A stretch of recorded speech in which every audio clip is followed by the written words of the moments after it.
করে ফেললেন আমিন। দ্বিতীয় ধাপে পা রাখলেন, আওয়াজ করে ফেললেন আমিন। তৃতীয় ধাপে পা রেখে আওয়াজ করে ফেললেন আমিন। সাহাবারা বললেন, ইয়া রাসূলুল্লাহ সাল্লাল্লাহু আলাইহি ওয়াসাল্লাম, তিনবার কেন আমিন বললেন? আমরা তো বুঝলাম না। আল্লাহ রাসূল সাল্লাল্লাহু আলাইহি ওয়াসাল্লাম বললেন, প্রথম ধাপ যখন পা রেখেছি, সাইয়েদনা জিবরাইল এসে বলেছে, মাতা পিতাকে বৃদ্ধ অবস্থায় পেয়ে তাদের কাছ থেকে দোয়া নিয়ে যে জান্নাতের অধিকারী হতে পারলো না, তার উপর আল্লাহ লানত। আমি বললাম আমিন। এরপর দ্বিতীয় ধাপে পা রাখার পরে জিবরাইল বলল, আপনার নাম শোনার পরে, মানে মুহাম্মদ সাল্লাল্লাহু আলাইহি ওয়াসাল্লাম, এই মুহাম্মদ শুনে কেউ যদি সাল্লাল্লাহু আলাইহি ওয়াসাল্লাম না পড়ে, বা পুরো মজলিসে একবার যদি আল্লাহ রাসূল সাল্লাল্লাহু আলাইহি ওয়াসাল্লামের উপর দুরূদ না পড়ে, তার উপর আল্লাহ লানত। সাইয়েদনা জিবরাইল বললেন আমিন, আমিও পড়েছি আমিন। তৃতীয় ধাপে যখন পা রেখেছি, তখন সাইয়েদনা জিবরাইল বলল, রমাদান আল মুবারক, রমাদান আল মুবারক পেয়েও ইবাদত করার মধ্য দিয়ে যে জান্নাতের উপযোগী হতে পারলো না, তার উপর আল্লাহ লানত। আমি বললাম আমিন।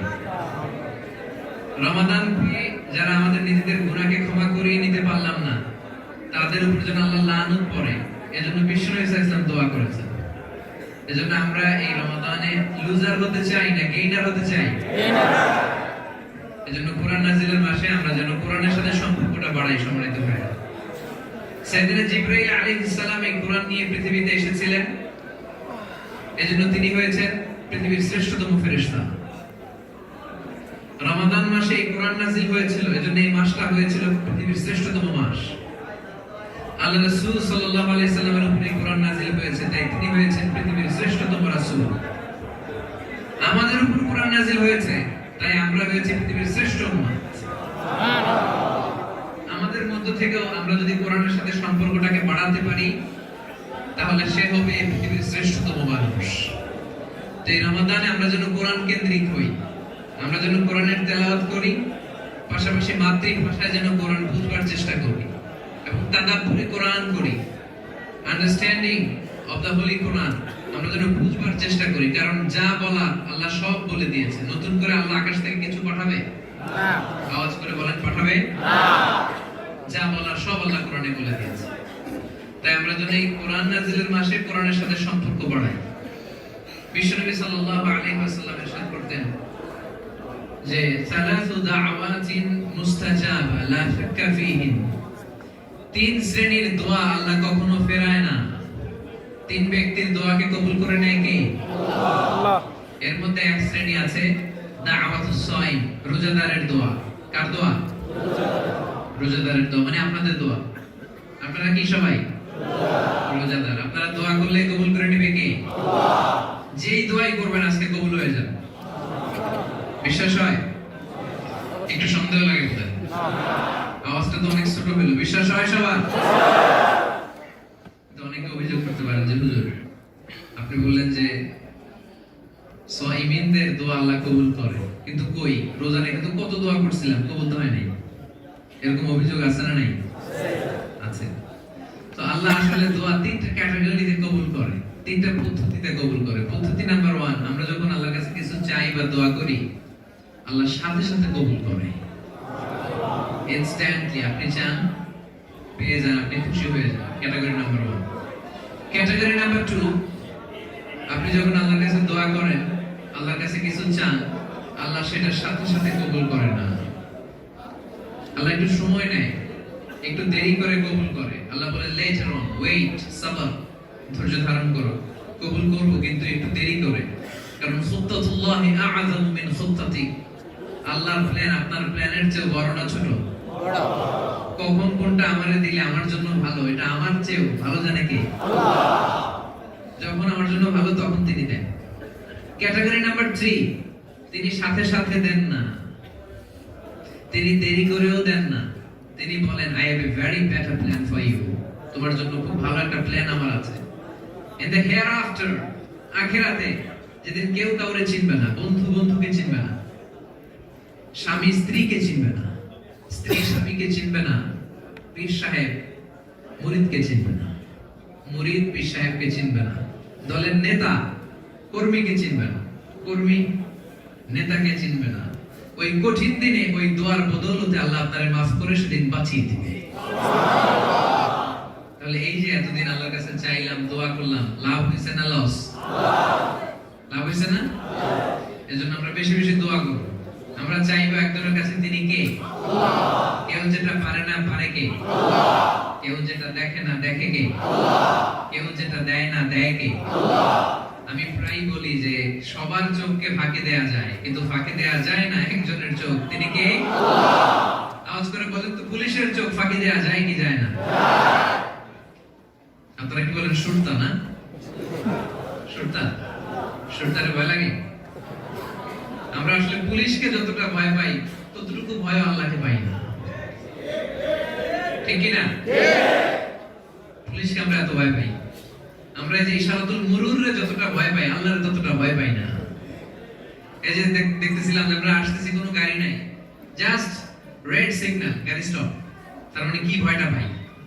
সামান দিয়ে দিবে না, জরিমানা দিয়ে দিবে, গারামা দিয়ে দিবে, কত ভয় পাই। অতটুকু ভয় আমরা আল্লাহকে পাই না। এজন্য তাকওয়াল্লাহ, এটা হচ্ছে ইসলামের মূল শিক্ষা। আমাকে যদি বলে হুজুর পুরো কোরআনের কথাগুলো কনসাইজ করে আর প্রিসাইজ করে আপনি আমাদেরকে বলেন, আমি বলবো ইত্তাকিল্লাহ। ইত্তাকিল্লাহ হাইসুমা কুনত, যেখানেই থাকেন আল্লাহকে ভয় করুন। কারণ মুমিন বিশ্বাস করে কেউ যেটা দেখে না দেখে কে? Allah is watching me, Allah is observing me, every single deed we do in this world. পৃথিবীতে আমরা যাই করি, পুলিশের চোখ ফাঁকি দেয়া যায়, র‍্যাবের চোখ ফাঁকি দেয়া যায়, বিমানবন্দরে কাস্টমস অফিসারের চোখ ফাঁকি দেয়া যায় কি যায় না? বাংলাদেশ এয়ারপোর্টে প্রায় কাস্টমস অফিসারের চোখ ফাঁকি দিয়ে সৌদি আরব থেকে গোল্ডের বার নিয়ে যায়। চিন্তা করছেন কত বড় টাকা? এরকম গোল্ডের বার নিয়ে যায়, ধরা পড়ে নাই, চোখ ফাঁকি দিয়ে ফেলছে। পরীক্ষার হলে যে ম্যাজিস্ট্রেট আছে, যারা গার্ড দেয়, এদের চোখও ফাঁকি দেয়া যায় কি যায় না? দেখবেন এই স্যারের চোখ ফাঁকি দিয়ে নকল করে, কিন্তু ফাঁকি দেয়া যায় না একজনের চোখ, তিনি কে? দরজা বন্ধ করে, জানালা বন্ধ করে, লাইট অফ করে আপনি পাপ করেছেন, কেউ তো দেখলো না, বাবা দেখে নাই, মা দেখে নাই, বন্ধু দেখে নাই, সিকিউরিটি দেখে নাই, তবে একজন দেখে, তিনি কে? তিনি হচ্ছেন আল্লাহ। ওমর ফারুক রাদিয়াল্লাহু তাআলা আনহু, নাম শুনেছেন না? আল খলিফা আস-সানিয়া, ইসলামের ইতিহাসের দ্বিতীয় খলিফা। সহিহ বুখারীর বর্ণনা এসেছে তিনি থাকতেন ফি আওয়ালিল মদিনা, মদিনার উঁচু এলাকায়। প্রতি রাতে তিনি লুকিয়ে লুকিয়ে খোঁজ নিতেন তার জনগণের কি অবস্থা। তো একদিন রাতে তিনি জনগণের খোঁজ খবর নিয়ে ফিরে আসছেন। ফজরের আগ মুহূর্তে হঠাৎ প্রাচীর ঘেরা একটা ভবনের ভিতর থেকে তিনি দুইজন নারীর কণ্ঠ শুনতে পেলেন। কয়জন নারী? তিনি শুনছেন কান দিয়ে, কাউকে দেখতে পাচ্ছেন না। তিনি দেখলেন, শুনতে পেলেন যে একজন নারী বয়স্ক, আরেকজন হচ্ছে যুবতী। বয়স্ক নারী যুবতী মেয়েটাকে বলছে, মা তাড়াতাড়ি ঘুম থেকে উঠ, উটের দুধ দহন কর আর দুধের সাথে পানি মেশা। দুধের সাথে কি মেশা? কাতারা তো এগুলো নাই না? কাতারা কি দুধের সাথে পানি মেশায়? হ্যাঁ, আমাদের বাংলাদেশে মাশাআল্লাহ শুধু দুধের সাথে পানি মেশায় না, পানির সাথে দুধ মিশায় দেয়। মানে পানি এক বালতি নিয়ে এটার মধ্যে একটু দুধ মিশায় দেয়, ওইটাই বাজারে বিক্রি। আল্লাহ তুমি হেদায়েত দান করো। তো মা বলছে তাড়াতাড়ি ঘুম থেকে উঠ, উটের দুধ দহন কর আর দুধের সাথে পানি মেশা, তাহলে মদিনার বাজারে চড়া দামে বিক্রি করা যাবে। ওমর ফারুক কাউকে দেখতে পাচ্ছেন না, শুধু শুনছেন প্রাচীর ঘেরা একটা দেয়াল থেকে আওয়াজ আসছে। সাইয়েদনা ওমর ফারুক এরপর শুনতে পেলেন যে এবার যুবতী মেয়েটা বলছে, মা তুমি কি জানো না খলিফাতুল মুসলিমিন আমিরুল মুমিনিন তো ফরমান জারি করেছে, দুধের সাথে যদি কেউ পানি মেশায়, এটা যদি প্রমাণিত হয়, মদিনাতে তাকে কঠিন শাস্তি দেওয়া হবে। তখন বৃদ্ধা মা জবাবে বলছে, আরে পাগলি মেয়ে, গভীর রাত, এখানে কি ওমর ফারুক আছে নাকি? ওমর ফারুকের বাইক পেয়াদা আছে, তার সেনাবাহিনী, তার সিকিউরিটি কেউ আছে? ওমর দেখে না, সিকিউরিটি দেখে না, বাইক পেয়াদা কেউ দেখে না, তাড়াতাড়ি দুধের সাথে পানি মেশা। তো ঠিক সেই মুহূর্তে মেয়েটি একটি অসাধারণ আনসার করেছিল, চমৎকার একটি জবাব দিয়েছিল। মেয়েটি বলেছিল, ইয়া উম্মি। ইয়া উম্মি মানে কি? হে আমার মা। হে আমার মা, ও মাই মম। ইয়া উম্মি, হে আমার মা। লাউলা রাআ উমর লা রাআ রাব্বু উমর। ও আমার মা, ওমর যদি নাও দেখে, ওমরের রব আল্লাহ কিন্তু দেখে। আমি যে দুধে পানি মেশাবো এটা ওমর ফারুক দেখে না ঠিকই, কিন্তু দেখে কে? দিস ইজ কল্ড তাকওয়া। এবং এই সিয়াম পালনের মূল অবজেক্টিভ হচ্ছে লাআল্লাকুম তাত্তাকুন, যাতে এই তাকওয়ার গুণটা আমাদের মধ্যে ডেভেলপ হয়, আল্লাহর ভয়, আল্লাহর সচেতনতা যেন আমাদের মধ্যে বাড়ে।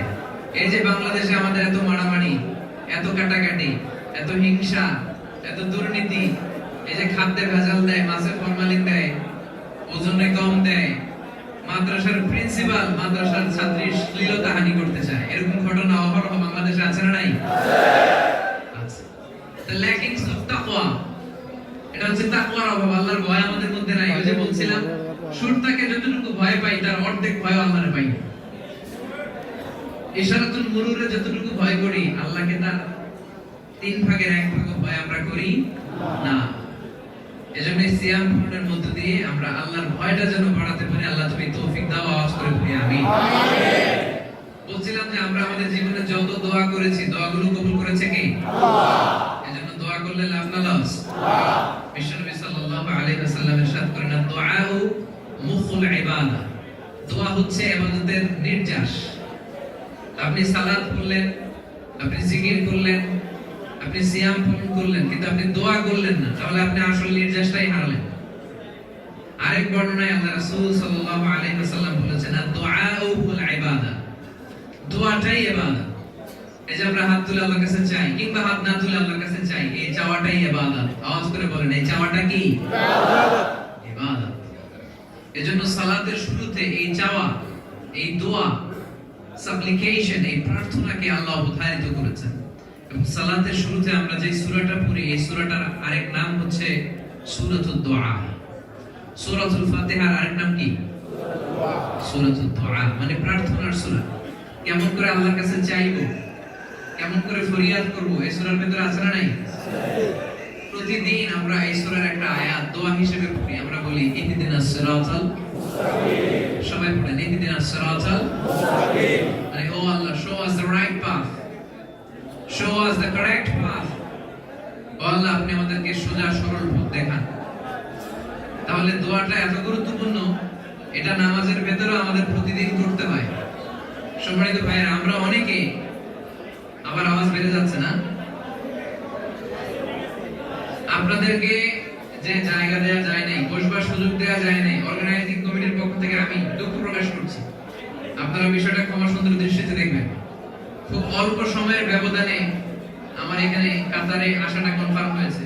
এটা কোনো স্টেডিয়ামে যদি করা যেত, স্টেডিয়ামে করা গেলে ইচ্ছে মতো ভাইরা বসতে পারতো, পেছনে পর্দা করে বোনেরাও বসতে পারতো। ইনশাআল্লাহ কাতারে আমি আবার আসবো ইনশাআল্লাহ। তখন আগে বলে আসবো, যাতে করে এখানকার অর্গানাইজিং কমিটির ভাইরা স্টেডিয়ামে আয়োজন করতে পারে। সেটা ইনশাআল্লাহ অফ সিজন হইতে হবে, মানে রমাদানে না।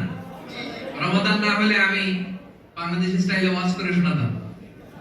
আমাকে বলতেছে হুজুর ওয়াজ করতে হবে। আমি বললাম হ্যাঁ ওয়াজ তো করবো, তবে সেমিনার স্টাইলে কথা বলবো, কারণ রমাদান আল মুবারক, রোজা রেখে আসলে এভাবে কথা বলা কঠিন। আর যে রকম বিশৃঙ্খলা হচ্ছিল তা একেবারে অসম্ভব। তো ইনশাআল্লাহ আজকের দিনের জন্য আমরা একটু স্যাক্রিফাইস করব ইনশাআল্লাহ। পড়ে ইনশাআল্লাহ। সম্মানিত ভাইরা, এই দোয়াটা আমাদের জীবনে খুবই জরুরি। আমরা একে অপরের কাছে দোয়া চাই, এটা সুন্নাহ। আমরা দোয়া করি, এটা সুন্নাহ। আমি শাইখ মাহমুদুল্লাহর বললাম, শাইখ মাহমুদুল্লাহ আমার জন্য একটু দোয়া করবেন। এই যে আমি দোয়া চাইলাম, এটা সুন্নাহ। আওয়াজ করে বলেন, এটা কি সুন্নাহ? এতবার যদি মাঝখানে ডিস্টার্ব হয়, আমি কথা বলবো কি করে?